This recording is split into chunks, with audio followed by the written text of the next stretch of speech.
Hello everyone, I welcome you all to this incredible platform of learn with मीजू। कैसे हैं आप सब अच्छे होंगे, मज़े में होंगे और अच्छे से अपने एग्ज़ाम की प्रिपरेशन कर रहे होंगे। देखें, आज के इस वीडियो सेशन में हम बात करेंगे top 50 MCQs on modern history of India. Okay, अगर हम बात करते हैं ये एज अ टेस्ट आपके लिए रहेगा। ओके, इसमें 50 एमसीक्यूज होंगे और आपने वीडियो के एंड पे आपने बताना है कि कितने स्कोर आपने ठीक किए हैं। ओके, शुरू करते हैं। ये आपके जेके एसएसबी पटवारी एग्ज़ाम के लिए और आने वाले एग्ज़ाम में अगर हम बात करते हैं यहाँ पे जेकेपी कंस्टेबल की बात करें और जेके पीएसआई या फिर एनटी एग्ज़ाम की बात करें तो क्लास इंपॉर्टेंट रहेगी। ओके, शुरू करते हैं। अगर आप चैनल पे नए हैं तो चैनल को सब्सक्राइब कर देना, वीडियो अच्छी लगे तो अपने दोस्तों के साथ शेयर कर देना। ये आपका अपना ही यूट्यूब चैनल है। आपने क्या करना है, वीडियो को पॉज करना है और पहले खुद आंसर देने की कोशिश करना है। ठीक है, आप कितना स्कोर कर रहे हैं फिर वो आपने लास्ट पे कमेंट बॉक्स में बताना है।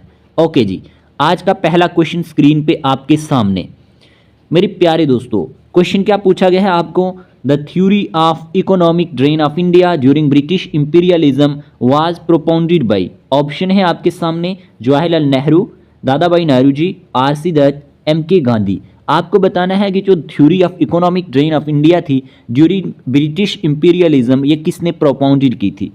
तो इस क्वेश्चन का आंसर क्या होगा? तो इस क्वेश्चन का आंसर आप सबने चूज कर लिया होगा जैसे कि मैंने आपको बताया है। तो इसका आंसर है हमारे पास यहाँ पे option number B. Okay, Dadabhai Nehru ji की अगर हम बात करते हैं तो theory of economic drain of India जो है ड्यूरिंग ब्रिटिश इंपीरियलिज्म इन्होंने ही प्रोपाउंडेड की थी और ये क्वेश्चन एग्जाम में आता है। ठीक है, आपने भी ठीक किया होगा, इजी क्वेश्चन है। ओके जी, अगर हम बात करते हैं थ्योरी जो थी ये हमारे पास, the theory was first proposed in 1867। कब ये प्रपोज की गई थी? 1867 में, 1867 में, बाई दादा भाई नौरोजी। ये एक लीडर थे इंडियन इंडिपेंडेंस मूवमेंट के एंड ये क्या थे? And was a major factor थे इन फॉर्मिंग, किसको बनाने में? Public opinion against imperial rule. तो ये पॉइंट आप याद रख लेना। ओके, चलिए बात कर लेते हैं सेकंड क्वेश्चन की। प्यारे दोस्तों, क्वेश्चन नंबर सेकंड स्क्रीन पे आपके सामने।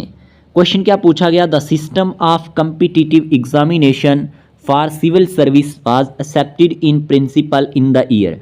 ऑप्शन है आपके सामने 1833, ऑप्शन बी है 1853, ऑप्शन सी है 1858 और ऑप्शन डी है 1882। आपको बताना है कि जो सिस्टम है कम्पिटिटिव एग्जामिनेशन का सिविल सर्विस के लिए एक्सेप्टेड कौन से प्रिंसिपल ईयर में किया गया था। तो इस क्वेश्चन का आंसर क्या होगा? इस क्वेश्चन का आंसर है 1853। ओके, याद रख लेना, इंपॉर्टेंट होगा। ठीक है, यहाँ पे पूछा गया है एक्सेप्टेड प्रिंसिपल ईयर। ठीक है जी, आपने सही किया होगा। अगर हम बात करते हैं सिविल सर्विस की, तो सिविल सर्विस जो थी ये brought into existence bye the charter act of 1813। ठीक है, ये एग्जिस्टेंस में कब लाई गई? किस चार्टर के थ्रू?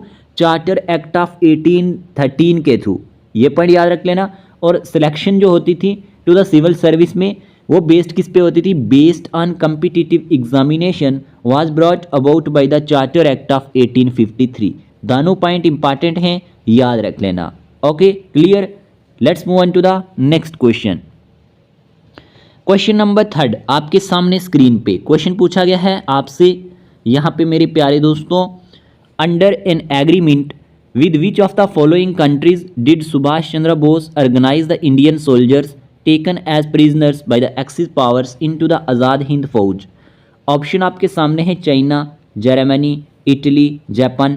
तो आपको बताना है under in agreement with which of the following countries did Subhash Chandra Bose organize the Indian soldiers taken as prisoners by the axis powers into the Azad Hind फौज।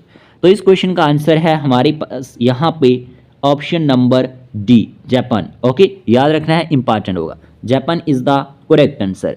अगर हम बात करते हैं यहाँ पे सुभाष चंद्र बोस की, देखिए मेरे प्यारे दोस्तों, Subhash Chandra Bose organize the Azad Hind Fauj, okay, or Indian National Army with an agreement with Japan in 1943। Year भी आप याद रख सकते हैं। और Azad Hind Fauj was made up of Indian soldiers, ठीक, who had been taken prisoners by the axis powers. The goal of the movement, goal क्या था मूवमेंट का? Was to ally with the axis power to gain India independence from British rule. Okay, याद रख लेना, important होगा। चलिए next question की बात करते हैं। क्वेश्चन नंबर है हमारे पास 4। देखें प्यारे दोस्तों, one of the most important question क्या पूछा गया, the title of viceroy was added to the office of governor general of India for the first time in. Option है आपके सामने 1848 AD, 1856 AD, 1858 AD, 1862 AD। तो question में आपसे ये पूछा गया है कि जो टाइटल है वाइसराय का, ये एडिट किया गया था to the office of the governor general of India for the first time in, पहली दफ़ा कौन से साल, आपसे ये पूछा गया है कि जो टाइटल है वाइसराय का, ये एडिट किया गया था office of governor general of India में। अब आपको इसका आंसर बताना है। तो इस क्वेश्चन का आंसर आप सबने चूज़ कर लिया होगा। देखें जैसे ही मैं क्वेश्चन को रीड करता हूँ और ऑप्शन को पढ़ता हूँ, आप आंसर चूज़ कर लिया करें। तो इस क्वेश्चन का आंसर है 1858। Okay, 1858 is the correct answer, याद रख लेना, इंपॉर्टेंट होगा। यहाँ पे अगर हम बात करते हैं, governor general of India was given the title of viceroy for the first time in 1858। Okay, पहला पॉइंट तो ये इंपॉर्टेंट हो गया। और फिर आपके सामने है after the mutiny of 1857, okay, जिसे आप रिवॉल्ट ऑफ 1857 के नाम से भी जानते हैं। जो टाइटल था वाइसराय का वाज क्रिएटेड किया गया था 1858 में, ठीक है। और लॉर्ड कैनिंग, बहुत इंपॉर्टेंट पॉइंट है, लॉर्ड कैनिंग जो था ना, Lord Canning was the first viceroy of India, और ये हमारे पास पहला वाइसराय जो था इंडिया का रह चुका है। तो इंपॉर्टेंट होगा जो भी पॉइंट हैं इस स्लाइड में। Okay, let's move on to the next question. Question number है हमारे पास 5। क्वेश्चन पूछा गया आपसे, द वीकली, जो ये हमारे पास नाम है किसका, न्यूज़पेपर का, the Weekly Commonwealth was founded by, ये किसने फाउंड किया था, Annie Besant. Okay, option B है बिपिन चंद्र पाल, ऑप्शन सी है बाल गंगाधर तिलक, ऑप्शन डी है सरोजिनी नायडू। आपको बताना है वीकली जो न्यूज़पेपर कॉमनवेल्थ था, इसको किसने फाउंड किया था। चलिए जी, इस क्वेश्चन का आंसर क्या होगा। तो इस क्वेश्चन का आंसर है हमारे पास option number A. Okay, option number A इस क्वेश्चन का करेक्ट आंसर है, इंपॉर्टेंट क्वेश्चन है। अगर हम बात करते हैं यहाँ पे न्यू इंडिया एंड कॉमनवेल्थ की, ठीक है, न्यू इंडिया जो था ये हमारे पास न्यूज़पेपर था जो फाउंड किया गया था by the Indian freedom fighter Annie Besant in June 1914 to spread socialist views among common people. Okay, तो ये पॉइंट बहुत इंपॉर्टेंट हो जाते हैं, दोनों को याद रखना है। ये दोनों के दोनों न्यूज़पेपर जो है ये किससे जुड़े हैं, एनी बेसेंट से, तो इंपॉर्टेंट होंगे, ठीक है। ये दोनों एग्जाम में पूछे जा चुके हैं और न्यू इंडिया जो है वो ज़्यादातर पूछा जाता है, ठीक है। चलिए नेक्स्ट क्वेश्चन की बात करते हैं। क्वेश्चन नंबर है 6। क्वेश्चन नंबर 6 पूछा गया, under whose leadership was the All India Muslim League set up, कि किसकी लीडरशिप में जो ऑल इंडिया मुस्लिम लीग है ये सेटअप की गई थी। ऑप्शन है आपके सामने Mohammad Ali Jinnah, okay, option number B है मेरे प्यारे दोस्तों सैयद अहमद खान, ऑप्शन सी है आगा खान और ऑप्शन डी है ऑल ऑफ द अबव। आपको बताना है under whose leadership was the All India Muslim League set up. तो इस क्वेश्चन का आंसर क्या होगा, इस क्वेश्चन का आंसर है option number C, okay, Aga Khan. Aga Khan is the correct answer, ये याद रखना है आपने। आगा खान जो थे ये हमारे पास लीडर थे जिनकी लीडरशिप में all India Muslim League setup की गई थी, इतना आप याद रख लेना। ओके, अगर हम बात करते हैं ऑल इंडिया मुस्लिम लीग की, ये जो थी ये सेटअप की गई थी under the leadership of sir Aga Khan in December 1906 में। कब, दिसंबर 1906 में, इन ढाका। ढाका आज कहाँ पे है, बांग्लादेश में है, ठीक है, बांग्लादेश में। ब्रिटिश इंडिया की तब बात हो रही है, तब ये एक ही होता था, तो आपने याद रखना है, इंपॉर्टेंट होगा। Okay, let's move on to the next question. प्यारे दोस्तों क्वेश्चन पूछा गया है अपराइजिंग ऑफ 1857 के बारे में। The uprising of 1857 was described as the first Indian war of independence by. आपसे पूछा गया है कि जो अपराइजिंग ऑफ 1857 थी ये डिस्क्राइब की गई है first Indian war of independence किसके थ्रू, एस एन सेन के थ्रू, आर सी मजूमदार के थ्रू, बी जी तिलक के थ्रू या फिर वी डी सवकत के थ्रू। तो इस क्वेश्चन का आंसर क्या होगा, चूज़ करें ज़रा। तो आप सबने इसका आंसर चूज़ कर लिया होगा। इस क्वेश्चन का आंसर है option number D, okay, V D Savarkar इनका नाम था, ये आप याद रख सकते हैं। और अगर इनका पूरा नाम हम देखें तो इनका पूरा नाम क्या था, Vinayak Damodar Savarkar. Okay, described the 1857 revolt as the first war of Indian independence in his 1909 book the history of war of Indian independence. Okay, इतना याद रख लेना, सफिशिएंट होगा। चलिए क्वेश्चन नंबर यहाँ पे पूछा गया 8। मेरे प्यारे दोस्तों, क्वेश्चन में ये पूछा गया है कि कब, when did the first split of Indian National Congress took place, कि पहला स्प्लिट जो था हमारे पास इंडियन नेशनल कांग्रेस का यहाँ पे कब टेक प्लेस हुआ। 1905 में, 1906 में, 1907 या 1908 में। तो मेरे प्यारे दोस्तों, इस क्वेश्चन का आंसर है हमारे पास 1907, option number C. Okay, 1907 option number C इसका करेक्ट आंसर है। कि अगर हम बात करते हैं इसके बारे में, 1907 में हमारे पास क्या होता है, फर्स्ट स्प्लिट जो होता है इंडियन नेशनल कांग्रेस का टेक प्लेस करता है। और यहाँ पे आपको ये याद रखना है कि first split in the Indian National Congress took place at Surat. अब सूरत कहाँ पे है, ये सूरत गुजरात में है, ये भी इंपॉर्टेंट पॉइंट है। और 1907 की बात हो रही है। और इस सेशन में क्या होता है, in this session the INC Indian National Congress splitted into 2 groups, ये 2 ग्रुप्स में स्प्लिट हो जाती हैं। एक होता है हमारे पास एक्सट्रीमिस्ट्स का और दूसरा होता है मॉडरेट्स का। ओके, और जब हम बात करते हैं एक्सट्रीमिस्ट के बारे में, तो इनको लेड कौन कर रहा था, लोकमान्य तिलक, ठीक है, और लाला लाजपत राय, ठीक, एंड बिपिन चंद्रपाल। और जो मॉडरेट्स थे ना, इनको लेड कौन कर रहा था, गोपाल कृष्ण गोखले और फिरोज शाह मेहता एंड सुरेंद्रनाथ बनर्जी।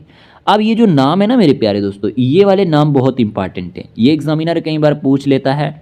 तो आपसे पूछेगा एक्सट्रीमिस्ट लीडर कौन कौन से थे, और फिर पूछ लेगा या फिर मॉडरेट्स लीडर कौन कौन से थे। तो याद रख लेना, इसमें लोकमान्य तिलक थे, लाजपत राय थे एंड बिपिन चंद्रपाल थे। और मॉडरेट्स की बात करें हम अगर, तो इनको लेड कौन कर रहा था, गोपाल कृष्ण गोखले कर रहे थे और फिरोज शाह मेहता कर रहे थे एंड सुरेंद्रनाथ बनर्जी कर रहे थे। इतना आपके लिए इंपॉर्टेंट होगा, याद रख लेना। चलिए जी, नेक्स्ट क्वेश्चन की बात करते हैं। देखें, आप कुछ पॉइंट्स अपने नोट्स में ऐड कर लिया करें जो आपको लगते हैं कि ये इंपॉर्टेंट होंगे। ओके, और इसको टेस्ट की तरह लेना, क्योंकि हिस्ट्री पहले भी हमने पढ़ी हुई है और वो 120 क्वेश्चन जो मैंने पढ़ाए हैं प्लेलिस्ट में पढ़े होंगे, वो भी जाके देख लेना। और भी अगर आपको कोई इंपॉर्टेंट पे MCQs देखने हैं, सर्च कर लेना, साथ में लिख देना लर्न विद मीजू, आपको वो टॉपिक मिल जाएगा। हमने ऑल मोस्ट यानी कि जम्मू एंड कश्मीर GK तो कंप्लीट किया, और इंडियन GK जो JK SSB के सिलेबस में टॉपिक होते हैं वो सारे कंप्लीट किए हुए हैं MCQs के थ्रू, और ये आपको काम आएंगे, ठीक है। चलिए जी, क्वेश्चन नंबर 9। क्वेश्चन नंबर 9 है मेरे प्यारे दोस्तों, in which year Swaraj party was formed, कौन से साल हमारे पास स्वराज पार्टी बनी थी। क्वेश्चन ये पूछा गया है 1921 में, 1922 में, 1923 में, 1924 में। तो इस क्वेश्चन का आंसर है हमारे पास 1923। ओके, अगर हम बात करते हैं स्वराज पार्टी के बारे में, the Swaraj party was formed on 1 जनवरी 1923, ठीक है, by Indian politicians and members of the Indian National Congress who had opposed Mahatma's suspension of all civil resistance on 12 February 1922 in response to Chori Chora tragedy when policemen were killed by a mob of protesters। Okay, ये date आपने याद रखनी है Swaraj party के बारे में, कब बनी, 1 जनवरी 1923 को, ये पॉइंट आपके लिए इंपॉर्टेंट रहेगा। ओके, और यहाँ पे आप देखें, स्वराज पार्टी की जब बात करते हैं ना, तो इसके लीडर कौन से थे, चित्तरंजन दास थे, और सेक्रेटरी कौन थे, मोतीलाल नेहरू थे। ये बहुत इंपॉर्टेंट पॉइंट है दोनों, ठीक है, इंपॉर्टेंट पॉइंट है। और फाउंडर की बात करें तो चित्तरंजन दास थे, यानी कि मोतीलाल नेहरू, ठीक है जी। फाउंड कब की गई, 1 जनवरी 1923 को, ठीक है। और अगर हम बात करते हैं डिसॉल्व कब हुई, 1935 में, ठीक है। और स्प्लिट किससे हुई थी, इंडियन नेशनल कांग्रेस से हुई थी, और मैच भी किस में हुई, इंडियन नेशनल कांग्रेस में, और कलर इसका क्या था, सैंडल था। अब ये पॉइंट इंपॉर्टेंट हो जाते हैं, याद रख लेना, जो मैंने यहाँ पे आपको बताए हैं। ओके, चलिए नेक्स्ट क्वेश्चन की बात करते हैं। Question number 10। क्वेश्चन नंबर 10 आपसे पूछा गया है, who among the following first translated the Bhagavad Gita into English, कि जो आपके सामने ऑप्शंस दिए गए हैं ना, इनमें से फर्स्ट किसने ट्रांसलेट किया था भगवत गीता को इंग्लिश में। ऑप्शन आपके सामने है Max Muller, okay, option B है Vincent Arthur Smith, option C है जॉर्ज यूल, और option D Charles Wilkins. Okay, option number D क्या है, चार्ल्स विल्किंस। और आपको बताना है इनमें से कौन सा हमारे पास जिसने ट्रांसलेट किया था पहले भगवत गीता को इंग्लिश में, और आपको इसका आंसर बताना था। इस क्वेश्चन का आंसर आपने चूज़ किया होगा, और इस क्वेश्चन का आंसर है option number D, Charles Wilkins. Okay, Charles Wilkin की अगर हम बात करते हैं तो चार्ल्स विल्किंस ने ही हमारे पास फर्स्ट ट्रांसलेट किया था भगवत गीता को इंग्लिश में। ओके, याद रखना है, इंपॉर्टेंट होगा, sir Charles Wilkins is notable as the first translator of Bhagavad Gita from Sanskrit to English. ठीक है, संस्कृत से इंग्लिश में इन्होंने ट्रांसलेट किया था। और he was an English typographer and orientalist and the founding member of Asiatic Society. तो ये पॉइंट भी आप याद रख सकते हैं, इस तरह के क्वेश्चन भी एग्जाम में बन जाते हैं। और याद रख लेना यहाँ पे चार्ल्स विल्किंस के बारे में। ठीक है, ओके, चलिए क्वेश्चन नंबर 11 की बात करते हैं। 10 क्वेश्चन हो चुके हैं और 10 में से ज़्यादा नहीं तो 8 और 9 क्वेश्चन आपने ठीक किए होंगे। ओके, क्वेश्चन नंबर 11 जो है ना बहुत बार पूछा जाता है एग्जाम में। और क्वेश्चन नंबर 11 आपसे पूछा गया है when was the battle of Plassey fort. ये जो बैटल ऑफ प्लासी हुई थी ये कब लड़ी गई थी? बड़ा इंपॉर्टेंट क्वेश्चन है अपने आप में। जून 23 1757 में, जुलाई 4 1757 में, अगस्त 15 1757 में, या फिर जून 23 1765 में। तो इस क्वेश्चन का आंसर क्या होगा? इस क्वेश्चन का आंसर है जून 23 1757। ओके, ऑप्शन नंबर जो है हमारे पास ए इसका करेक्ट आंसर है। और अगर हम बात करें इसके बारे में की पॉइंट्स की, यहाँ पे कुछ इंपॉर्टेंट पॉइंट्स के बारे में, डेट तो आपको पता चल गई जून 23 1757। ओके, जो पूछी जाती है। और लोकेशन क्या थी इसकी? अगर लोकेशन की बात करते हैं तो near the Hooghly river, Bengal, यहाँ पे ये हुई थी इस रिवर के ऊपर। और ये बहुत इंपॉर्टेंट लोकेशन है। इस तरह के क्वेश्चन भी कई बार स्टेटमेंट में बन जाते हैं। और ब्रिटिश लीडर कौन था? रॉबर्ट क्लाइव था। याद रखना, इसमें जो ब्रिटिश हमारे पास लीडर था वो हमारे पास था रॉबर्ट क्लाइव। ओके, और नवाब लीडर की बात करें तो सिराजुद्दौला था।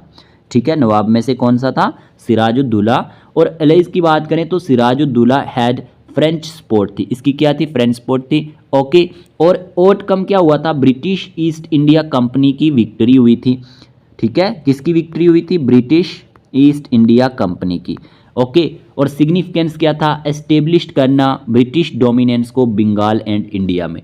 तो ये पॉइंट्स आप याद रख लेना जो इस स्लाइड में मैंने आपको बता दिए। तो क्वेश्चन नंबर 11 का आंसर जो है ना वो है जून 23 1757। ओके, ऑप्शन नंबर ए इसका करेक्ट आंसर है। चलिए बात कर लेते हैं नेक्स्ट क्वेश्चन नंबर 12 की। क्वेश्चन नंबर 12 क्या पूछा गया आपसे? Who introduce the doctrine of labs. कि जो हमारे पास डॉक्ट्रिन ऑफ लैब्स है ये किसने इंट्रोड्यूस किया था?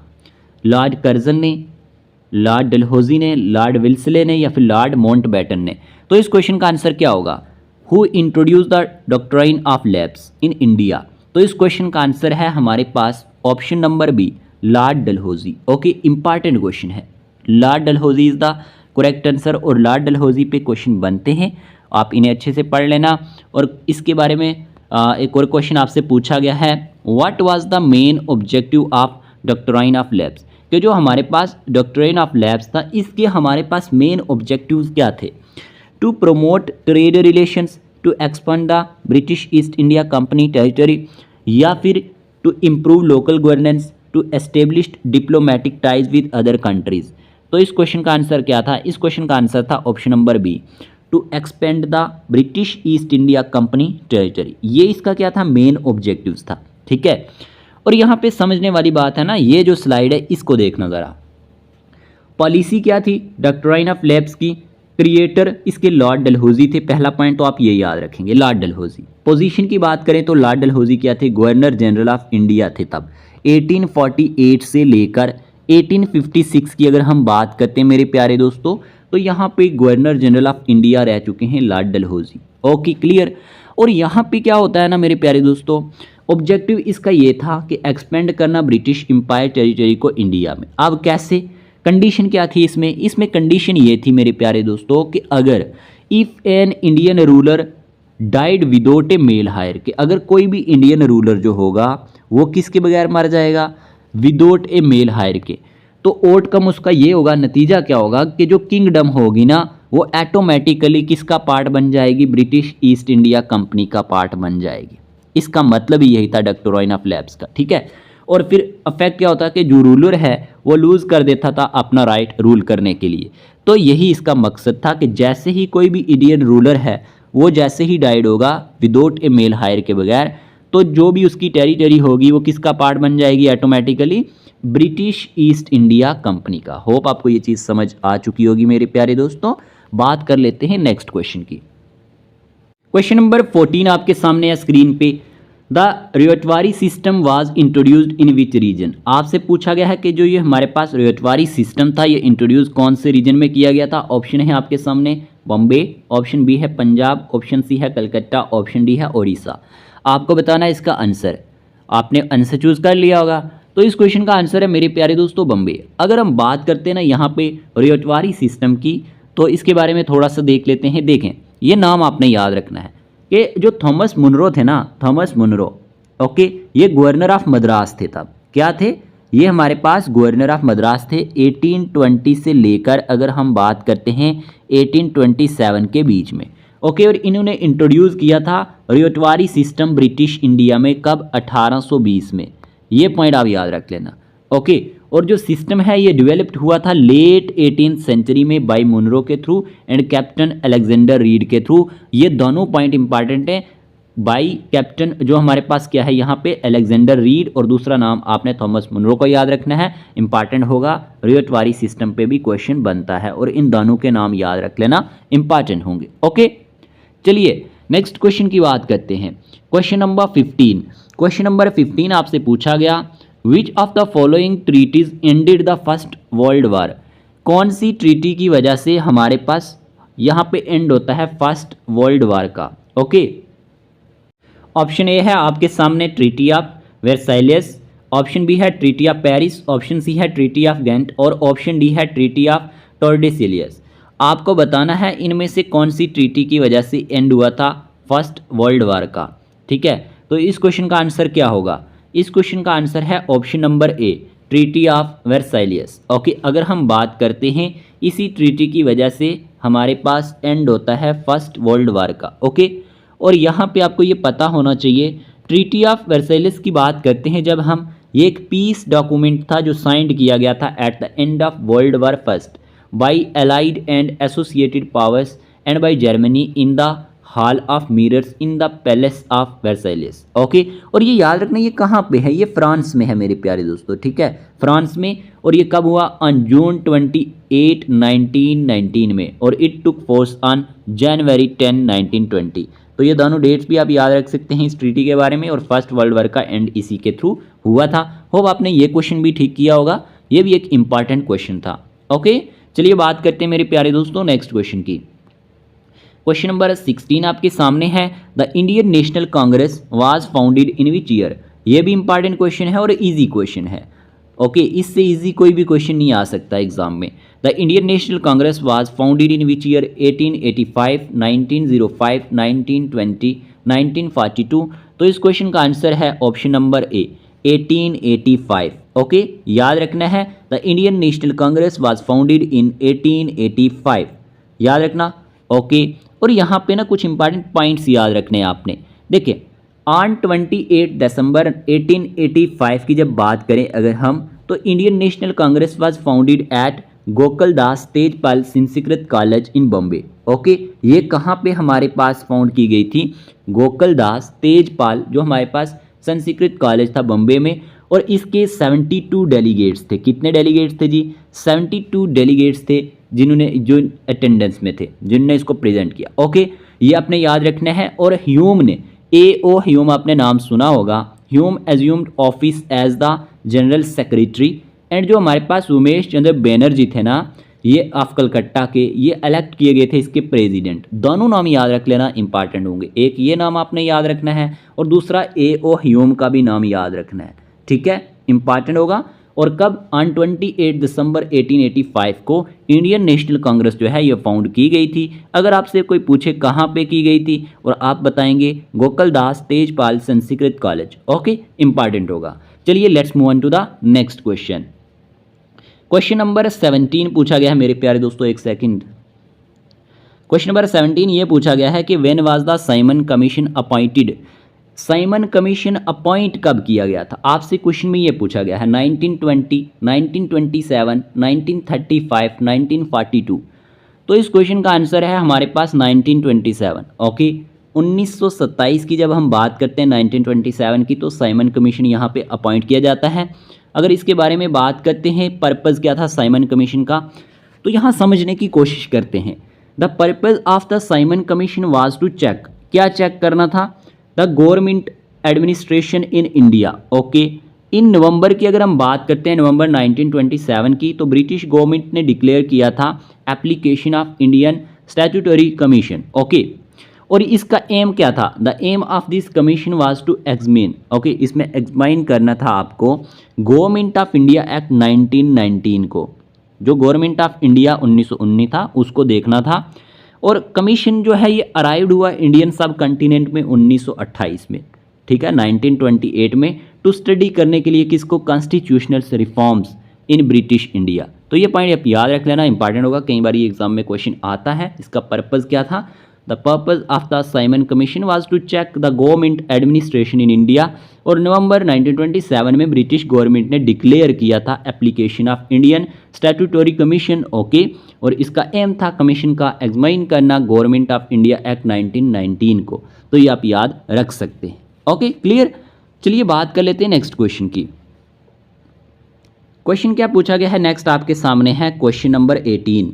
क्वेश्चन पूछा गया है when did the Champaran Satyagraha take place, कि हमारे पास चंपारण सत्याग्रह कब टेक प्लेस हुई थी। अब जूनियर असिस्टेंट में यहाँ पे इस टॉपिक से क्वेश्चन आया हुआ था 1907, 1910, 1917, 1920। देखें, इस क्वेश्चन के आंसर बताने से पहले मैं आपको ये बता दूं कि आप मॉडर्न हिस्ट्री का ना एक मैराथन सेशन पढ़ा होगा प्लेलिस्ट में, इसी प्लेलिस्ट में होगा जिसमें ये वीडियो होगी, तो आप ज़रूर उस वीडियो को देख लेना, वो आपको बहुत ज़्यादा हेल्प करेगा। और आज का ये जो वीडियो है ना, इसमें आपने ज़रूर बताना है आप कितना स्कोर कर पा रहे हैं। यहीं से आपको आइडिया हो जाएगा कि आपकी प्रिपरेशन कैसे चल रही है। ये क्वेश्चन उतने मुश्किल नहीं है, ये JKSSB लेवल के क्वेश्चन हैं जो JKSSB पूछता है, ठीक है। तो क्वेश्चन नंबर 18 का क्या आंसर है? क्वेश्चन नंबर 18 का ऑप्शन नंबर सी आंसर है। यहाँ पे ए गलत मिस्टेक हुई है, यहाँ पे ठीक कर लेना। 1917 में, ठीक है। चंपारण सत्याग्रह की अगर हम बात करते हैं, लीडर कौन थे? महात्मा गांधी थे, ठीक है, महात्मा गांधी। ऑप्शन सी इसका करेक्ट आंसर है प्यारे दोस्तों, याद रख लेना। और लोकेशन क्या थी? चंपारण डिस्ट्रिक्ट, बिहार, ठीक है। ये डिस्ट्रिक्ट कहाँ पे आता है? बिहार में आता है, ये पॉइंट याद रख लेना। और टाइप ऑफ मूवमेंट जो थी ना, ये फर्स्ट सत्याग्रह मूवमेंट थी, बहुत इंपॉर्टेंट है इन इंडिया में। और पार्टिसिपेंट्स इसमें सबसे ज़्यादा फार्मर्स ने किया था। और सिग्निफिकेंस ये है कि इम्पॉर्टेंट रिवॉल्ट है इन द इंडियन, अगर हम बात करते हैं important revolt in the Indian independence movement में अगर हम बात करते हैं, और ड्यूरिंग ब्रिटिश कॉलोनियल रूल के दौरान। तो डेट आपने ईयर एक याद रख लेना है, और इसके साथ कौन से आदमी जुड़े थे? एक तो महात्मा गांधी, और ज़्यादातर किसने इसमें पार्टिसिपेट किया था? फार्मर्स ने किया था। और ये फर्स्ट सत्याग्रह मूवमेंट थी इंडिया में। ओके, ये पॉइंट आप याद रख लेना, इंपॉर्टेंट होंगे। चलिए जी, let's move on to the next question. Question क्या पूछा गया है आपसे? क्वेश्चन नंबर 19 पूछा गया है when was the Communist Party of India, जो फॉर्मली कब ये फाउंड की गई थी? When was the Communist Party of India CPI formally founded? Option है 1923, 1924, 1925, 1929। तो आपको इसका आंसर बताना है। तो इस क्वेश्चन का आंसर है 1925। ओके, याद रखना है, इंपॉर्टेंट होगा। अगर हम थोड़ी सी इसकी बात कर लेते हैं, the Communist Party of India, जिसे आप CPI के नाम से जानते हैं, was formally founded in 1925 following the Indian communist conference at Kanpur. Okay, और although the party was initially found in 1920, ये इनिशियली पहले कब बनी थी? 1920 में। लेकिन जो फॉर्मल एस्टेब्लिशमेंट है और जो ऑर्गेनाइजेशन इसकी टुक प्लेस हुई वो 1925 में हुई थी, ठीक है। तो इसका आंसर है 1925, 1925। चलिए नेक्स्ट क्वेश्चन की बात करते हैं। क्वेश्चन नंबर है 20। क्वेश्चन पूछा गया है, ये भी एक इंपॉर्टेंट क्वेश्चन है। Who was the leader of 1930 Chittagong armoury raid? इसके लीडर कौन थे? ऑप्शन ए है सुभाष चंद्र बोस, ऑप्शन बी है भगत सिंह, ऑप्शन सी है सूर्या सेन, ऑप्शन डी है लाला लाजपत राय। तो इस क्वेश्चन का आंसर चूज करें ज़रा। तो इस क्वेश्चन का आंसर है option number C, Surya Sen. Okay, Surya Sen is the correct answer. और अगर हम बात करते हैं सूर्या सेन, और किस नाम से जाना जाता है इनको? मास्टर दा के नाम से, याद रखना, मास्टर दा, मास्टर दा के नाम से ये जाने जाते हैं। और सूर्या सेन की अगर हम बात करते हैं, was a prominent Bengali revolutionary who led the Chittagong Amori raid in 1930. और this raid was a significant event in the Indian independence movement aimed at seizing arms and ammunition to fight against British colonial rule. तो याद रख लेना, important है, इनका नाम ज़रूर आप याद रखेंगे। ओके, चलिए नेक्स्ट क्वेश्चन की बात करते हैं। क्वेश्चन नंबर 21 है आपके सामने। Who were among the founder of Hindustan Republican Association in 1924। आपसे पूछा गया है कि हिंदुस्तान रिपब्लिकन एसोसिएशन के फाउंडर कौन हैं। ऑप्शन के अकॉर्डिंग आंसर क्या होगा। ऑप्शन ए है Bhagat Singh and Chandrashekhar Azad. Option B है राम प्रसाद बिस्मिल, जुगेश Chandra Chatterjee and Sachin Sanyal. Option C है आपके सामने सुभाष चंद्र बोस एंड जवाहरलाल नेहरू। और ऑप्शन डी है लाला लाजपत राय एंड बाल गंगाधर तिलक। आपको बताना है founder of Hindustan Republican association. तो इस क्वेश्चन का आंसर है आपके सामने ऑप्शन नंबर बी। अगर हम बात करते हैं यहाँ पे राम प्रसाद बिस्मिल की, जुगेश चंद्र चैटर्जी की और सचिन सन्याल की, तो ये हमारे पास फाउंडर हैं हिंदुस्तान रिपब्लिकन एसोसिएशन के। ओके, और आपको याद रखना है इनके बारे में। अगर हम बात करते हैं इसके बारे में थोड़ा सा, Hindustan Republican association established in October 1924 in Kanpur. Okay, कहाँ पे ये एस्टेब्लिश की गई थी, कानपुर में की गई थी, और was founded by Ram Prasad Bismil, जुगेश चंद्र चैटर्जी एंड सचिन सन्याल। नाम याद रख लेना, इंपॉर्टेंट होंगे। Okay, clear. फिर हमारे पास देयर गोल, इनका गोल क्या था। देयर गोल वाज टू यहाँ पे orchestrate N armed revolution to overthrow British colonial rule and establish a federal republic of United States of India based on adult franchise principles। तो याद रख लेना इस स्लाइड के बारे में। ओके, इसको अच्छे से रीड कर लेना, हिंदुस्तान रिपब्लिकन एसोसिएशन के बारे में। ओके, इंपॉर्टेंट होगा। बात कर लेते हैं क्वेश्चन नंबर यहाँ पे है 22। क्वेश्चन नंबर 22 आपके सामने स्क्रीन पे।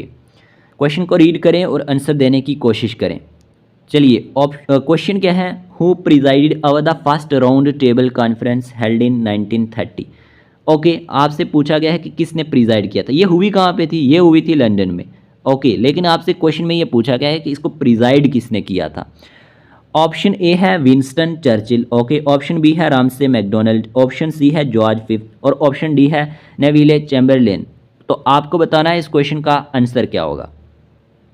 इस क्वेश्चन का आंसर है ऑप्शन नंबर बी। ठीक है, रामसे मैकडोनल्ड की बात करें तो इनने प्रिजाइड किया था फर्स्ट राउंड टेबल कॉन्फ्रेंस को, जो कहाँ पे हेल्ड हुई थी 1930 में।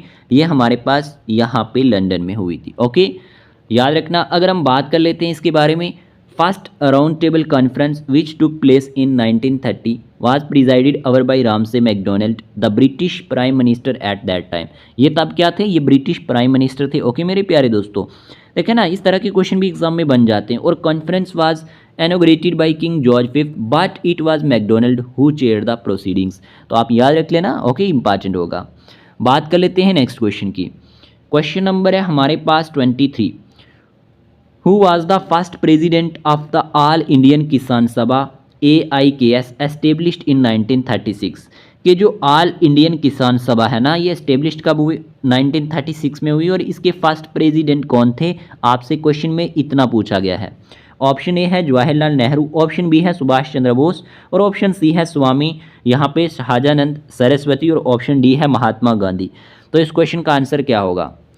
तो इस क्वेश्चन का आंसर है ऑप्शन नंबर सी, स्वामी यहाँ पे शाहजानंद सरस्वती। ओके, याद रख लेना। ये हमारे पास जो थे इनने फर्स्ट ये प्रेसिडेंट थे ऑल इंडियन किसान सभा के AIKS के, जो एस्टेब्लिश हुई थी 1936 में। ओके जी, एक्सप्लेनेशन की बात करें अगर हम स्वामी शाहजानंद सरस्वती के बारे में अगर हम बात करते हैं तो ये फर्स्ट प्रेसिडेंट थे ऑल इंडियन किसान सभा के when it was established in April 1936। Okay, और AIKS की अगर हम बात करते हैं was formed to represent and organize the interest of peasants across India. Okay, and जो स्वामी शाहजानंद सरस्वती है ना, ये एक की लीडर थे पीजेंट मूवमेंट में और इनने प्लेड किया है crucial role in its formation and leadership.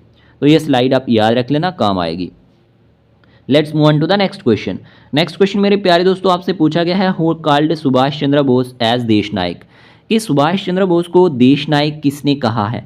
लाला लाजपत राय ने, रविंद्रनाथ टैगोर ने, महात्मा गांधी ने या फिर हमारे पास बाल गंगाधर तिलक ने। Who called Subhash Chandra Bose as Desh Nayak, क्या आंसर होगा। इस क्वेश्चन का आंसर है रविंद्रनाथ टैगोर। ऑप्शन नंबर 20 का करेक्ट आंसर है Rabindranath Tagore. Okay, called Subhash Chandra Bose as Desh नायक, इतना आप याद रख लेना। और यहाँ पे ये इंपॉर्टेंट था इनके बारे में। नेक्स्ट क्वेश्चन है हमारे पास क्वेश्चन नंबर 25। इन 1918 में who founded Ahmedabad textile labour association. कि अहमदाबाद जो हमारे पास टेक्सटाइल लेबर एसोसिएशन है 1918 में ये हमारे पास किसने फाउंड की थी। एनी बेसेंट ने, बाल गंगाधर तिलक ने, या फिर ऑप्शन सी है महात्मा गांधी, ऑप्शन डी है मोहम्मद अली जिन्ना। तो जब हम बात करते हैं इसके बारे में तो इसका आंसर आपने दे दिया होगा। इस क्वेश्चन का आंसर है ऑप्शन नंबर सी महात्मा गांधी। ओके, याद रखना। देखें, इन द ईयर 1918 की जब बात करते हैं तो फादर ऑफ नेशन जिन्हें कहा जाता है, किसको कहा जाता है father of nation? JKP constable में इस तरह के क्वेश्चन भी देखने को मिलेंगे, सिंपल सिंपल। जैसे जूनियर असिस्टेंट में भी जीके पोर्शन आपने देखा होगा, बिल्कुल सिंपल ही क्वेश्चन थे। और यहाँ पे ना पूछा गया है कि महात्मा गांधी जो थे, हाँ सॉरी, महात्मा गांधी की बात करें अलॉन्ग विद यहाँ पे अनासुया जो हमारे पास साराभाई एंड शंकर लाल बैंकर थे, इनके साथ इन्होंने मिल के फाउंड किया था अहमदाबाद टेक्सटाइल लेबर एसोसिएशन के। तो ये आप याद रखना, इंपॉर्टेंट होगा। और ईयर भी याद रखना 1918, 1918। Let's move on to the next question. Question क्या पूछा गया है? 1932 in 1932 Poona pact was signed between. ये पूना पैक्ट किसके बीच में साइन हुआ था? गांधी जी एंड जवाहरलाल नेहरू के बीच में, Gandhi ji and doctor B R Ambedkar के बीच में, डॉक्टर बी आर अम्बेडकर भी only doctor B R Ambedkar ने किया साइन, या गांधी जी एंड मोहम्मद अली जिन्ना ने? तो जब हम इस क्वेश्चन की बात करते हैं ना, इस क्वेश्चन का आंसर है मेरे प्यारे दोस्तों option number B. Option number B क्या है? Gandhi ji and doctor B R Ambedkar. ये क्वेश्चन पूछा जाता है, याद रखना 1932। एक तो डेट पूछी जाती है आपको, और दूसरा ये पूछा जाता है ये किसके बीच में साइन हुआ था। ठीक है, थोड़ा सा स्लाइड को देख लेते हैं। देखें, the Poona pact refers to an agreement between B R Ambedkar and Mahatma Gandhi on the reservation of electoral seats for the depressed classes in the legislature of British India government. Okay, ये आपने याद रखना, इंपॉर्टेंट होगा। किस लिए था? अंदर रिजर्वेशन जो थी ना हमारे पास इलेक्टोरल सीट्स के लिए, जो भी हमारे पास डिप्रेस्ड क्लासेस थी legislature of British Indian government में, तब की बात हो रही है। ये पूना पैक्ट इन्हीं के लिए था जो यहाँ पे साइन हुआ था। और इट वाज मेड ऑन 24 सितंबर 1932। ये बहुत इंपॉर्टेंट डेट है। ये कब हमारे पास बना? 24 सितंबर 1932 में। अगर हम बात करते हैं जो येरवदा सेंट्रल जेल थी पुणे की, वहाँ पे ये डेट भी पूछी जाती है। और ये ना हमारे पास आपको ये जेल का नाम पूछा जाता है। और इंडिया की बात करें, ये हमारे पास पुणे में ही है। और ये साइंड हुआ था महात्मा गांधी और बी आर अम्बेडकर के बीच में। इतना आप याद रख लेना, इंपॉर्टेंट होगा। ओके, काफ़ी है ना इतना। चलिए नेक्स्ट क्वेश्चन की बात करते हैं। क्वेश्चन नंबर 27 है आपके सामने, the partition of Bengal in 1905। Question क्या पूछा गया कि जो पार्टीशन हुई थी बंगाल की 1905 में, ये रिवर्स्ड कब हुई थी, कौन से साल में? 1906, 1909, 1911, 1912। तो इस क्वेश्चन का आंसर क्या होगा? इस क्वेश्चन का आंसर है 1911। ओके, 1911। ये ना आप याद रख सकते हैं डेट। और पार्टीशन ऑफ बंगाल इन 1905 में जो हुई थी, ये बाद में रिवर्स्ड की गई थी 1911 में। ओके, और अगर हम बात करते हैं इसके बारे में थोड़ा सा, to appease Bengali sentiments, Bengal was reunited by king George fifth. Okay, in 1911। ये डेट याद रख लेना। In response to the swadeshi movement arose in protest against the policy. तो ये आप याद रख लेना, इंपॉर्टेंट होगा। ओके, चलिए नेक्स्ट क्वेश्चन की बात करते हैं। क्वेश्चन नंबर है हमारे पास यहाँ पे 28। क्वेश्चन नंबर 28 पूछा गया है, who was the leader of the Khilafat movement in India. ये भी एक इंपॉर्टेंट क्वेश्चन है कि लीडर कौन थे हमारे पास खिलाफत मूवमेंट के। ऑप्शन ए है महात्मा गांधी, ऑप्शन बी है मोहम्मद अली जिन्ना, ऑप्शन सी है शौकत अली, और ऑप्शन डी है मौलाना अब्दुल कलाम आज़ाद।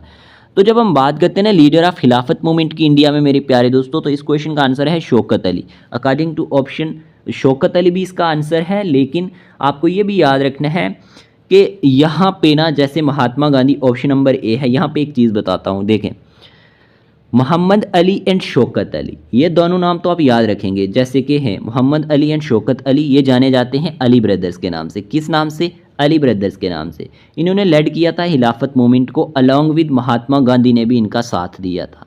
ठीक है, तो अगर ना आपको ऑप्शन यहाँ पे देखने को मिलता बोथ ए एंड सी, तो दोनों आंसर होते मेरे हिसाब से। यहाँ पे महात्मा गांधी भी होना चाहिए था, बट मोस्ट अप्रोप्रिएट आंसर है शौकत अली। ठीक है, पर महात्मा गांधी भी इनके साइड थे, तो ये आप याद रखना, उन्होंने भी इनका साथ दिया था इसमें। यहाँ पे पूछा क्या गया है, who was the leader of खिलाफत movement in India.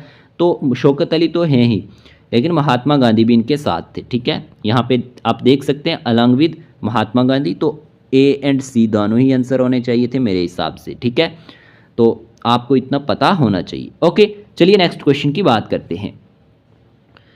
Question number है हमारे पास 29। Subhash Chandra Bose formed Forward Bloc in, कि सुभाष चंद्र बोस ने, जो सुभाष चंद्र बोस थे, इन्होंने फॉरवर्ड ब्लॉक कब बनाई थी, कौन से साल? इन the year 1935, in the year 1939 या फिर इन द ईयर 1937 या इन द ईयर 1942? तो इस क्वेश्चन का आंसर है option number B, okay, in the year 1939। ये आपने याद रखना है, ऑप्शन नंबर बी इसका करेक्ट आंसर होगा। और अगर हम बात करते हैं ऑल इंडिया फॉरवर्ड ब्लॉक की, तो ये एक left wing nationalist political party थी इंडिया की, इंपॉर्टेंट होगा। और it emerged as a faction within the Indian National Congress in 1939, और इसको लेड किया था सुभाष चंद्र बोस ने, इंपॉर्टेंट होगा। और party reestablished as an independent political party after the independence of India, okay. इतना मेरे प्यारे दोस्तों आपने याद रखना है, इंपॉर्टेंट होगा। चलिए बात कर लेते हैं नेक्स्ट क्वेश्चन की। क्वेश्चन नंबर है 30, who said every blow on my body will prove a nail in the coffin of the British empire? Option है लाला लाजपत राय, कन्वर सिंह, बाल गंगाधर तिलक, और ऑप्शन डी है चंद्रशेखर आज़ाद। इस क्वेश्चन का आंसर क्या होगा? Who said every blow on my body will prove a nail in the coffin of the British empire? तो मेरे प्यारे दोस्तों इस क्वेश्चन का आंसर है option number A, okay, Lala Lajpat Rai, important होगा। यहाँ पे लाला लाजपत राय ने ही कहा था every blow on my body will prove a nail in the coffin of the British empire. इतना आपने याद रख लेना है, इंपॉर्टेंट होगा। जैसे हमारे पास क्वेश्चन नंबर 28 था, इसमें आपने कंफ्यूज नहीं होना है। आपको सिंपल वे में पूछा गया है लीडर ऑफ खिलाफत मूवमेंट कौन थे। तो मेन लीडर की अगर हम बात करें ना, तो मेन लीडर हमारे पास मोहम्मद अली एंड शौकत अली थे, ठीक है। लेकिन महात्मा गांधी ने जो है ना इनका साथ इसमें दिया था, ठीक है। तो ये आपको पता होना चाहिए, ओके। तो हम बात कर रहे थे क्वेश्चन नंबर यहाँ पे 31 की, ठीक है। 30 हमारे पास हो गया है और नेक्स्ट क्वेश्चन है 31।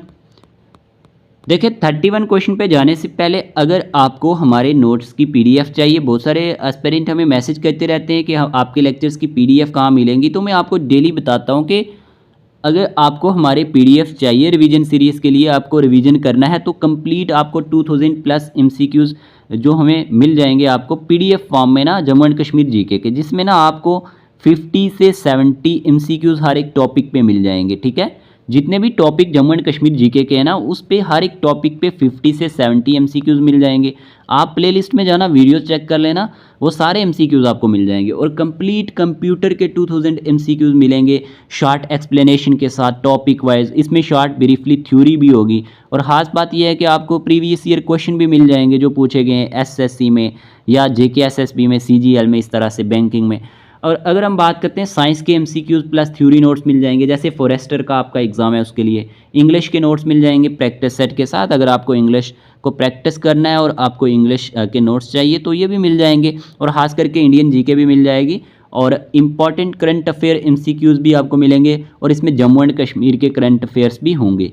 और आपको 500 एमसीक्यूज़ की एक अलग से पीडीएफ मिलेगी, जिसमें जेकेएसएसबी ने 2014 से लेकर 2024 के बीच में क्वेश्चन पूछे हुए हैं, ठीक है। तो ये भी आपके लिए इम्पॉर्टेंट रहेगा। कोई भी आपसे देखें, कोई भी इंटरेस्टेड एस्पिरेंट होगा तो वो हमें मैसेज कर सकता है इस वाले नंबर पे। आप स्क्रीनशॉट ले लें 8492886188 पे, ओके। तो आपको ये मिल जाएंगे, ठीक है। और बाकी अगर आपको हमारा पेड व्हाट्सएप ग्रुप ज्वाइन करना है ना, तो उसकी फ़ी है 500 रुपीज़। उसमें ये होगा कि जैसे डेली लेक्चर्स की जो पीडीएफ होती है ना, जैसे ये लेक्चर हम आपका ले रहे, ये भी आपका उसी ग्रुप में हम शेयर कर देंगे। और उसमें इंपॉर्टेंट टेस्ट वगैरह भी, अपडेट्स भी। और इसकी वन टाइम फ़ी 500 रुपीज़ है अगर आपको पेड व्हाट्सएप ग्रुप में ज्वाइन होना है, ठीक है, आने वाले एग्ज़ाम के लिए। जैसे जेकेपी कंस्टेबल की बात करें तो पटवारी की बात करें, जेकेपीएसआई की बात करें, नायब तहसीलदार की बात करें। और ये पीडीएफ आपको 499 रुपीज़ में मिल जाएंगी, जो ऊपर वाली हैं, जो मैंने आपको यहाँ पे बताई है। और ये आपको जेकेपी कंस्टेबल एग्ज़ाम के लिए बहुत ज़्यादा हेल्प करेंगी। आने वाले एग्ज़ाम हमारे पास जेकेपी कंस्टेबल का है, पटवारी का तो हर इन्हीं दिनों में है, ठीक है। और जेकेपीएसआई का भी होगा, जैसा कि सुनने में आ रहा है। और नायब तहसीलदार की पोस्ट भी आएंगी, ठीक है। इसलिए आपको प्रिपरेशन आज से ही करनी है, ओके। चलिए हम अपने क्वेश्चन की तरफ बढ़ते हैं, अपना टाइम ना वेस्ट करते हुए। तो क्वेश्चन नंबर 31 मेरे प्यारे दोस्तों, आपसे ये पूछा गया है who established East India Association in London in 1866, कि हमारे पास किसने एस्टेब्लिश्ड की थी ईस्ट इंडिया एसोसिएशन यहाँ पे लंदन में। और सुभाष चंद्र बोस, ऑप्शन बी है दादा भाई नेहरू जी, ऑप्शन सी है वी.ओ. चिदम्बरम पिल्लई, और ऑप्शन डी है हेमू कालानी। तो इस क्वेश्चन का आंसर क्या है? इस क्वेश्चन का आंसर है option number B, okay. Dadabhai Naoroji is the correct answer. Established East India Association in London in 1866, ये पॉइंट याद रख लेना, इंपॉर्टेंट होगा। और यहाँ पे आपको याद रखना है किसके साथ, in collaboration with Indians and retired British officials in London, इतना आप याद रख लेना। चलिए क्वेश्चन नंबर है हमारे पास यहाँ पे 32, ये बहुत ही इंपॉर्टेंट है। यहाँ पे क्वेश्चन जो पूछा गया 32, क्वेश्चन नंबर 32 पूछा गया है, the news papers the Punjabi and the people were published by बाल गंगाधर तिलक, लाला लाजपत राय, भगत सिंह, लाला हरदयाल। तो इस क्वेश्चन का आंसर क्या होगा, इस क्वेश्चन का आंसर है ऑप्शन नंबर बी, ठीक है, लाला लाजपत राय इज द करेक्ट आंसर, ठीक है, याद रख लेना, इंपॉर्टेंट होंगे। नेक्स्ट क्वेश्चन की बात करते हैं, क्वेश्चन नंबर 33। क्वेश्चन नंबर 33 क्या पूछा गया है, क्वेश्चन पूछा गया है, what was the main objective of Quit India movement launched in 1942 to promote economic development, to achieve immediate independence from British rule, to support the British war efforts in world war second, to establish a separate Muslim state. आपको main objective बताना है quit India movement का। तो इस question का answer है to achieve करना immediate independence from British rule, ठीक है, तो ये आप याद रख लेना, to achieve, okay, immediate independence from British rule. ये हमारे पास मेन जो था, क्या था, ऑब्जेक्टिव था क्विट इंडिया मूवमेंट का, जो कब हुई, 1942 में, इंपॉर्टेंट होगा, ओके। अगर हम बात करते हैं नेक्स्ट क्वेश्चन की, तो क्वेश्चन पूछा गया है, who kind the slogan quit India in 1942, कि किसने हमारे पास काइंड किया है स्लोगन क्विट इंडिया को 1942 में। ऑप्शन है महात्मा गांधी, जवाहरलाल नेहरू, यूसुफ मेहर अली, सुभाष चंद्र बोस। इंपॉर्टेंट क्वेश्चन है और ये एग्जाम में आता है, ठीक है। तो इस क्वेश्चन का आंसर है ऑप्शन नंबर सी, ठीक है, ऑप्शन नंबर सी क्या है, Yusuf Meher Ali is the correct answer, जिन्होंने काइंड किया स्लोगन क्विट इंडिया इन 1942 में, ओके, इतना आपने याद रखना है, इंपॉर्टेंट होगा। नेक्स्ट क्वेश्चन क्या है, क्वेश्चन नंबर 35 मेरे प्यारे दोस्तों, विच of the following British official associated with the local self government, इनमें से कौन सा ब्रिटिश ऑफिशियल जो है ना, किसके साथ जुड़ा है, लोकल सेल्फ गवर्नमेंट के साथ, lord Mayo, lord Dufferin, lord Northbrook, lord Ripon. तो इस क्वेश्चन का आंसर क्या होगा, इस क्वेश्चन का आंसर है Lord Ripon, okay, Lord Ripon is the correct answer, option number D. ये ब्रिटिश ऑफिशियल जो है ये एसोसिएटेड थे with the local self government के साथ, ओके। और लॉर्ड रिपन की बात करें, initiated many reforms to ease the plight of the local Indians during his tenure as the viceroy, important है। और chief among these reforms was the introduction of local self government, the first of its kind in British India. तो याद रखना, important होंगे, Lord Ripon के बारे में याद रखना है।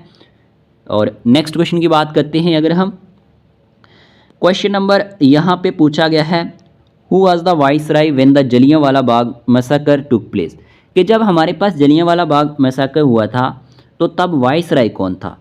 ऑप्शन ए है आपके सामने, ऑप्शन ए है हार्डिंग सेकंड, ऑप्शन बी है चेल्मस्फोर्ड, ऑप्शन सी है रीडिंग, ऑप्शन डी है इरविन। तो इस क्वेश्चन का आंसर क्या होगा, इस क्वेश्चन का आंसर है option number B, option number B क्या है, चेल्मस्फोर्ड, ओके। चेल्मस्फोर्ड की बात करें अगर हम, तो जलियांवाला बाग मैसेकर जो है ये हैपेंड हुआ इन द ईयर 1919 में, 1919 में। और लॉर्ड चेल्मस्फोर्ड जो थे ये वाइसराय थे ब्रिटिश इंडिया के एट दैट टाइम, ठीक है, आप याद रख लेना, इंपॉर्टेंट होगा, तो याद रख लेना, ये क्वेश्चन पूछा जाता है, ठीक है। नेक्स्ट क्वेश्चन की बात करते हैं, क्वेश्चन नंबर है हमारे पास 37, who among the following governors general repealed the vernacular press act of Lytton. Option है Northbrook, Dufferin, Elgin second, Ripon. तो इस क्वेश्चन का आंसर है हमारे पास लॉर्ड रिपन, ओके, याद रखना, इंपॉर्टेंट होगा। अगर हम बात करते हैं लॉर्ड रिपन की, तो इन्होंने रिपील्ड किया था वर्नाकुलर प्रेस एक्ट को, जो हमारे पास 1878 का वर्नाकुलर प्रेस एक्ट था। वाइसरॉय की बात करें अगर हम, फियर दैट द एक्ट में प्रोड्यूस रीसेंटमेंट अमंग इंडियंस। तो आप याद रख सकते हैं इनने क्या किया था, यहाँ पे वर्नाकुलर जो हमारे पास प्रेस एक्ट था इसको रिपील्ड किया था, ओके, इंपॉर्टेंट होगा। चलिए नेक्स्ट क्वेश्चन की बात करते हैं, क्वेश्चन नंबर 38 है, the first women to become a chief minister of any state in India was Nandini Satpathy. Option B है डॉक्टर जया ललिता, और ऑप्शन सी है सुचिता कृपलानी, और ऑप्शन सी है MS मायावती। आपको बताना है first women to become a chief minister of any state in India was कौन थी। तो इस क्वेश्चन का आंसर क्या होगा, तो इस क्वेश्चन का आंसर है Sucheta Kripalani was an Indian freedom fighter and politician. She was India's first women chief minister. Serving as the head of Uttar Pradesh government from 1969, 1963 से लेकर 1967 के बीच में ये हमारे पास हेड ऑफ उत्तर प्रदेश रह चुकी हैं और इनका नाम था सुचिता कृपलानी। ओके, याद रखना इंपॉर्टेंट होगा। नेक्स्ट क्वेश्चन की बात करते हैं। क्वेश्चन नंबर है 39, who is regarded as the father of modern India. आपसे पूछा गया है कि किसको father of modern India regard किया जाता है। Who is regarded as the father of modern India, Raja Ram Mohan Roy, Swami Dayanand Saraswati, Shri Aurobindo या फिर भगत सिंह। तो इस क्वेश्चन का आंसर क्या होगा? इस क्वेश्चन का आंसर है ऑप्शन नंबर ए। ओके जी, ऑप्शन नंबर ए है राजा राम मोहन राय जो हैं ये रिगार्ड किए जाते हैं father of modern India. Important है, तो याद रखना है राजा राम मोहन राय यहाँ पे is known as father of modern India.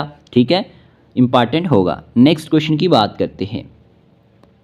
Question number 40 पूछा गया है, which among the following acts open the Indian civil services for Indians as well. इनमें से कौन सा ऐसा एक्ट है जिसने ओपन किया था इंडियन सिविल सर्विसेज को इंडियंस के लिए भी? Act of 1858, charter act of 1853, charter act of 1813, charter act of 1833। तो इस क्वेश्चन का आंसर क्या होगा? तो इस क्वेश्चन का आंसर है ऑप्शन नंबर बी। ओके, याद रखना है charter act of 1853 is the correct answer. Okay, अगर हम बात करते हैं Indian civil service was introduced by the charter act of 1853 जो ओपन की गई थी किसके लिए? हमारे पास यहाँ पे है इंडियंस के लिए, Indian civil service for Indians as well.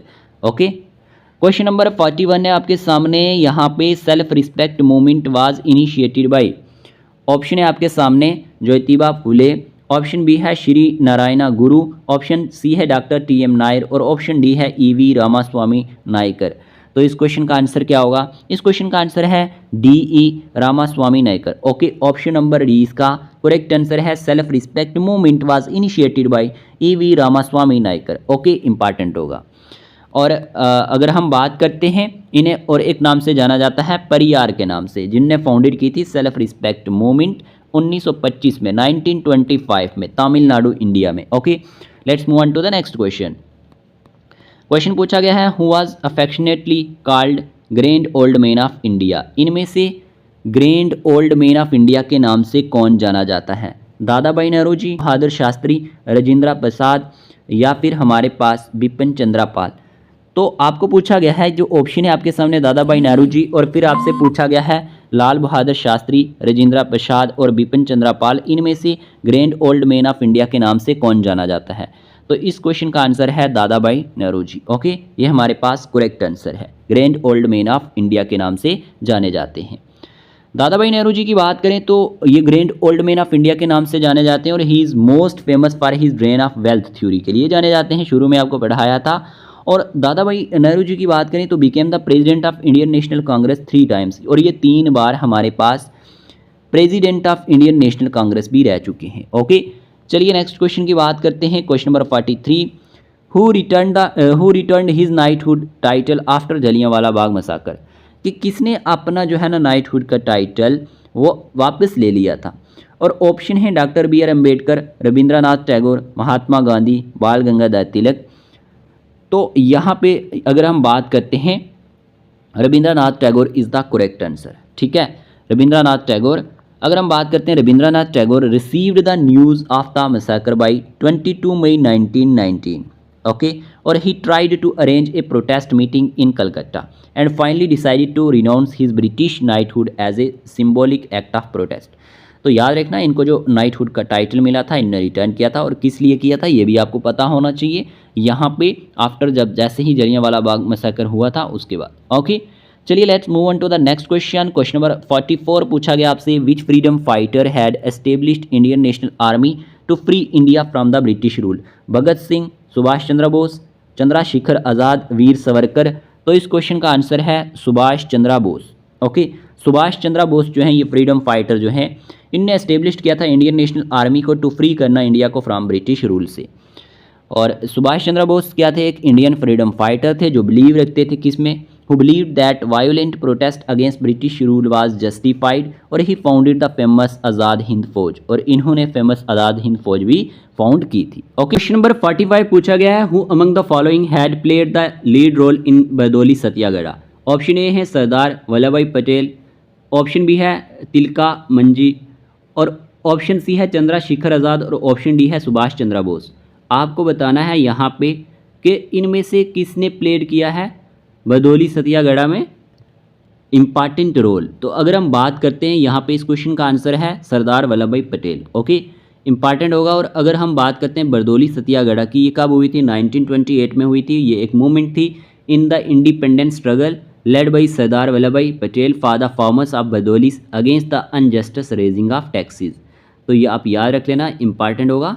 देखें, अगर आपने हमारा टेलीग्राम चैनल का लिंक नहीं ज्वाइन किया हुआ तो डिस्क्रिप्शन बॉक्स में जाना, उसको ज्वाइन कर लेना, इंपॉर्टेंट होगा। और व्हाट्सएप चैनल को ज़रूर फॉलो कर लेना, वो भी आपको लिंक डिस्क्रिप्शन बॉक्स में मिलेगा, आने वाले एग्ज़ाम में आपको हेल्प करेगा, ठीक है। और आप जो है उसको ज़रूर ज्वाइन कर लेना, ठीक है।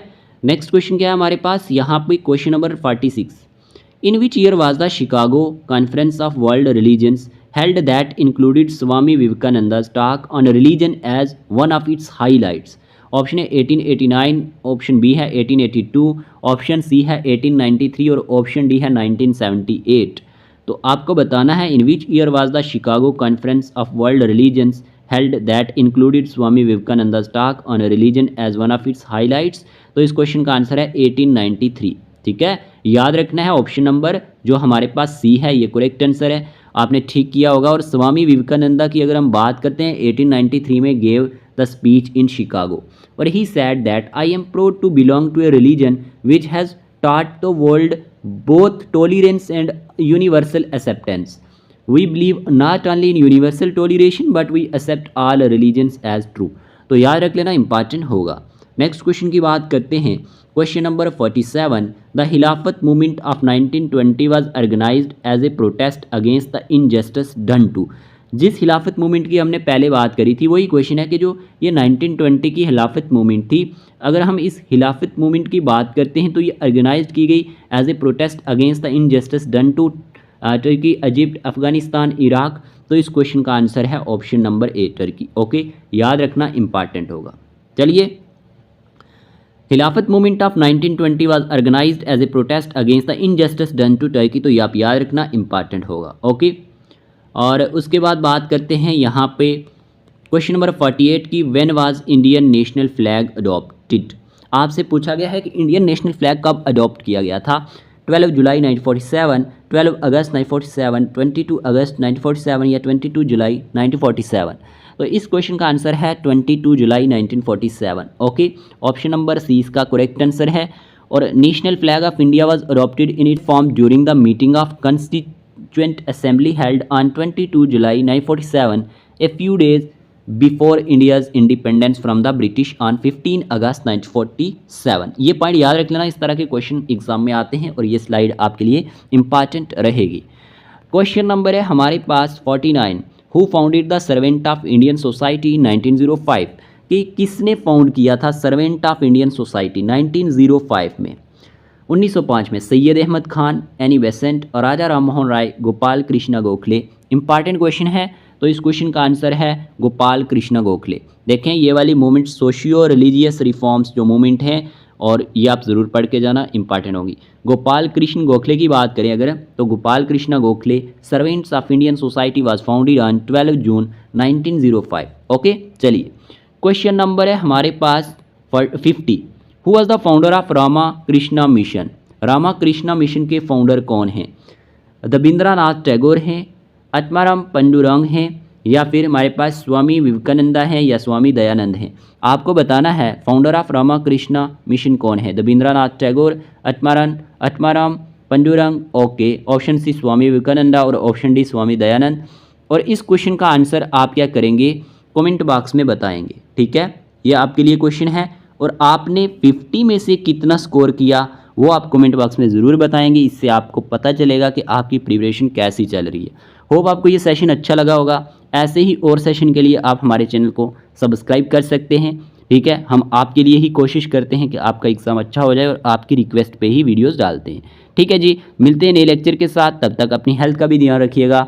Okay, take care of yourself.